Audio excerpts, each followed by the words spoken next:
A river is more than an amenity. It is a treasure that offers a necessity of life that must be rationed among those who have power over it. Oliver Wendell Holmes.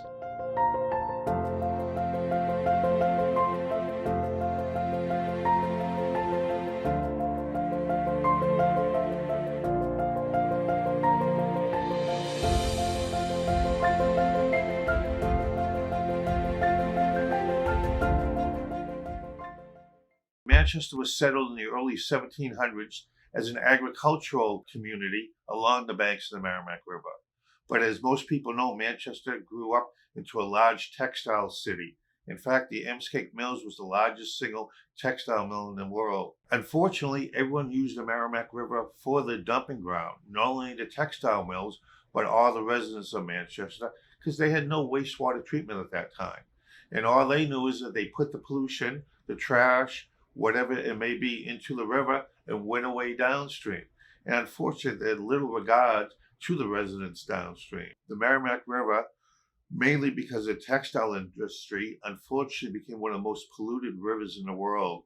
And actually, in the 1960s, it was on a dismal top 10 list for most polluted rivers in the country. People always had their backs turned to the river. So for instance, when a town was built, when a city was developed, that was for power, that was for dumping waste. And so it was out of sight, out of mind for most people. So big factories along the Merrimack, smaller areas, even households had pipes that discharged waste directly into the river. So that's really when it started being less about a fishery and for recreation and more about a waste dumping place and power generation. But we have made tremendous strides in cleaning up the Merrimack River. And the biggest thing was the Clean Water Act of 1972. Nearly 50 years ago, federal legislation was passed that provided funds to clean our waterways. And the Clean Water Act was really one of the most successful pieces of legislation ever. I equate it to the success NASA had putting people on the moon and the success on the Eisenhower administration when they built our country's interstates. In 50 short years, we have done amazing things cleaning up our waterways, including the Merrimack River. Today, the Merrimack River is literally the cleanest it's ever been in 200 years old. Are there problems with the Merrimack? Yes, there still are. It's still, the technical term is impaired by several elements. So the state of New Hampshire has a list called the 303D list, where they list impairments in waterways. In various segments of the Merrimack are various pollutants. The majority are metals, copper, lead, and aluminum, all from our society that leach into the river. Right now, it's a combination. Primarily are combined sewer overflows. So in cases where bigger cities have treatment plants, they can be overwhelmed by having stormwater enter the system, and treatment becomes less of an effective area for those wastewater treatment plants, for instance. In the case of illicit connections, those are areas where in cities there's old piping and that plumbing hasn't separated the wastewater that goes to treatment plants from stormwater, for when you see grates in a road, for instance. And those are combined, and similar to what we just talked about is combined sewer overflows. Those can create pollution where people think that their waste is going into a wastewater treatment plant, but in fact it's going directly to the river in those plumbed places that are discharging. Those are actually pretty easy to see. It's usually a pipe that goes directly into the river. The city of Manchester invested over $100 million over the past 20 years in CSO abatements. On the west side of Manchester, we invested $58 million and eliminated almost all the combined sewer overflows, or CSOs. And now the city has committed $230 million over the next 20 years to combat CSOs on the east side of the Merrimack River. So as I said, the city of Manchester, a long-standing commitment to improve water quality, investing over $300 million to help eliminate combined sewer overflows. And then we talk about all of us. That's where we're having animal waste. That's where we're having nutrients, people over-fertilizing lawns, for instance. Anything that runs off into the river, that's what's called non-point source pollution, also known as polluted runoff. And those are harder to identify. Those non-point sources of pollution are pretty much everywhere along the river and even upland into the watersheds. Those are a lot harder to treat. Last year, we pulled out 97 ton of debris and over 7,000 hypodermic needles. So what we do here, we're a very aggressive environmental group, and we hands-on get out there and clean it. We trap it with the booms. It's a device that goes out 150 feet and actually traps everything that's floating down in certain areas. The wind direction current brings all the trash. So it's very important that we put these booms in those spots. So basically, we're trapping as much as we can, all the microplastics, all the deplorables come out of the CSOs. And we have pulled out 84 vehicles to this date now. When a boat comes in from being on the water, we actually bag and tag all the trash and contract the bags, bring it back, and we recycle it. We empty it in a kiddie pool and we pull it apart. So we know how many bottles, how many cans, how many lighters, how many hypodermic needles. We know exactly what we bring here, and we put it on a manifest for that day. So it's very important that we recycle as much as we can and keep a manifest of what we do. The river's ecosystem is really affected by both these point and non-point sources or runoff into the river. And those are difficult to assess because not all of the data have been collected. We do know that when there's runoff from erosion, those can smother fish eggs, so spawning areas. We also know that that nutrient overload can cause algal blooms. It can deprive the water of oxygen. And so the ecosystem is greatly affected there. A new one that we've been working on is stormwater. And that's really the gray water we have, and that's a tremendous problem because many people use fertilizers loaded with nutrients, nitrogen, phosphorus, and those go into our river and cause algae blooms, which is unhealthy for the river because it depletes the oxygen of the river, taking away plant life and aquatic life.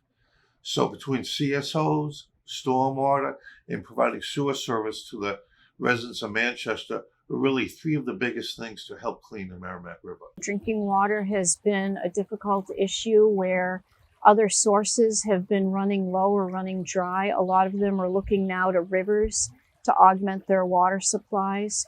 So the bigger cities, such as Manchester in particular, have looked at that.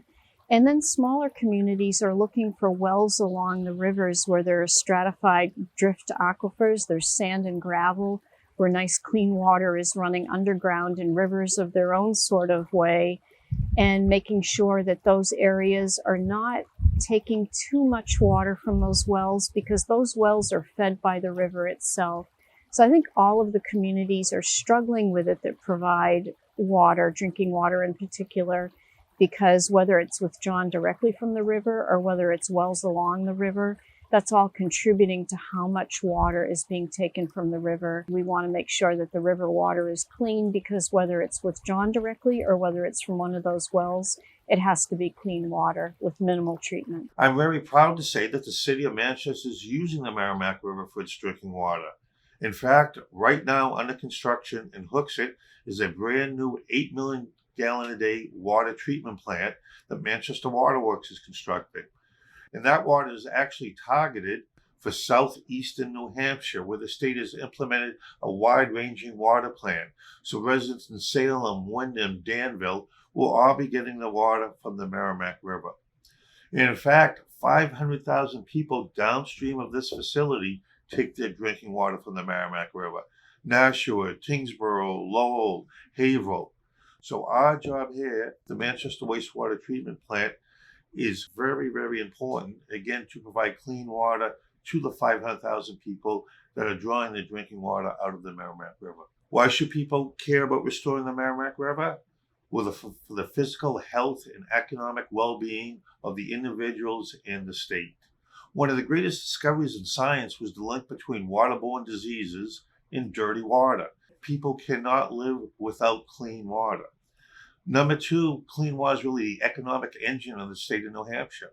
As you know, tourism is still one of our number one industries. One of the primary reasons is our pristine waterways, Lake Winnipesaukee, the Pemmican up in the White Mountains, our coastal areas. So clean water is imperative to the physical well-being of the state and the economic well-being of the state. There are many programs that residents can get involved with to help clean the Merrimack River and surrounding water bodies. In fact, the Environmental Protection Division sponsors an urban pond cleanup every year. And there are several other river groups that they can join in. There's the Merrimack River Watershed Association. It's very important to take care of the river. If we're not doing it, who's going to do it? I think we are the only environmental group doing what we do. We go to New Hampshire, clean up lakes in New Hampshire. We go to Millville, Canopy Lake, wherever we're asked to go, even streams. If there's a purpose, we'll go. And if there's a small little budget to cover the cost of the trash, we'll do it. So we're open to pretty much anything. Ordinary people, and I'm an ordinary person, can help the river by being involved in an organization that monitors water quality. So volunteers, citizen scientists, I love to call them, get out on the river. They collect data, whether it's just a windshield survey, driving up and down the river, collecting pictures, whether it's people who like to get their hands wet and dirty, can collect samples, just working at the local levels with their communities, whether it's a conservation commission or a river advisory committee, a watershed association. These are all ways that you can do it. And then just informally, if you're on the river, you can help with that by reporting anything that you see. So for instance, you might smell something, you might see something, taking pictures and contacting the state agencies or your local watershed association and finding out if that's really a cause for concern, including enforcement. But it's also very simple things. We discussed before fertilizer. Use a low nutrient fertilizer with low phosphorus, low nitrogen. So when that runs off, it minimizes harm. Simple pollution. Don't throw things out your window. Our job is to make sure that we find ways that touch upon each person in each community to connect with the river and make them care. It's about recreation, it's about fish habitat, it's about making sure that it can be drank with minimal treatment. It's about making sure that recreationists have a wonderful time and get on the river and don't fear falling into it if their canoe goes overboard. Lots of people here are swimming. So all of these are reasons that nearly anyone can be touched by the Merrimack River and care about it. And even if you're sitting in traffic on a bridge looking at the Merrimack River, it really touches all of us, and we want to make sure that they care about it in all those ways.